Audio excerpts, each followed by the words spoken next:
And that originally was a windmill house. Just this side of it, there's a pit there that pumped water into that pit. And inside of it is where my folks was living right at that time. It's what, about 8 by 10 room maybe? Yeah. Something like that. And I was born there. I weighed 4 pounds, and they kept me in a shoebox. And when we left there, why, they had me in a shoebox in the back seat of the car. I don't remember how long we lived there, not too long.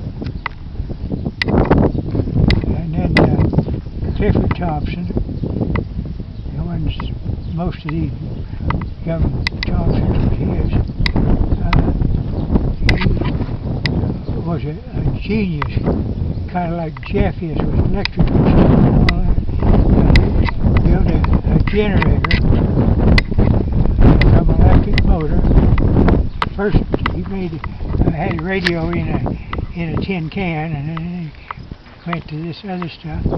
And so he had that house mostly full of shelves with batteries, and it generated the electricity for this ranch. And then later they started plowing in cables all over this country, the telephone lines in the ground. And Clifford rode the horse back and forth to school. I don't know just where it was, out here in the country somewhere. And he played the violin as he went back and forth, and then he put himself through college by giving violin lessons. Wow. Then the Consolidated Company out of Lincoln got bought into it, so he owned part of that company. Actually, he was a multi-millionaire before it was over. But they put up these towers all over the country that used to be, you know, that run from one tower to another and all that stuff.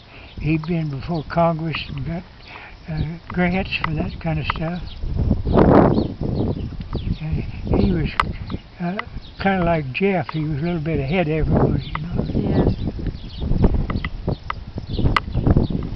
I don't know. The house is still there, not too much Yeah. of it left. Now, why were you up here? Why were they here when you were born? My dad and his brother homesteaded up here. So they didn't homestead in Kansas yet. Your folks were still Their here. The folks did. Your folks were... They come up here. Okay. Had an aunt and my dad and 2 brothers come up here and homestead. And my mother's sisters and brothers, they all homesteaded up here. Their folks moved up here, and then they all homesteaded land too. All the Howders. Howders. Okay. But then Grandpa sold his ranch. Well, he took over the home place down there, and George took over the ranch. And they shipped cattle from here to Warwick on the train, which is just over the line in Kansas, southeast of Hardy. And then they drove them from there down to the home place, and we fed them out down there.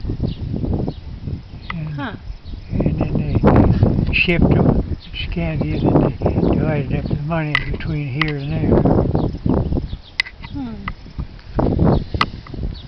And they had, Dad and Lawrence had a F-20 tractor that they bought together, and they hauled it back and forth. He'd come up here, about harvest time to cut hay.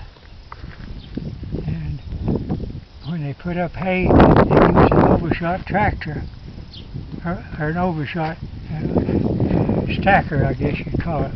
It was a ramp, and had a cable on it, and horses out here, and the guys would buck the hay onto this thing. It was his teeth stuck out this way, and they'd buck the hay on. And then a team of horses would pull this up the ramp, and up there it would tip it over and stack it. It had it inside of an enclosure, and that's where they put up hay. Huh. And they put up the low spots and valleys and stuff like that.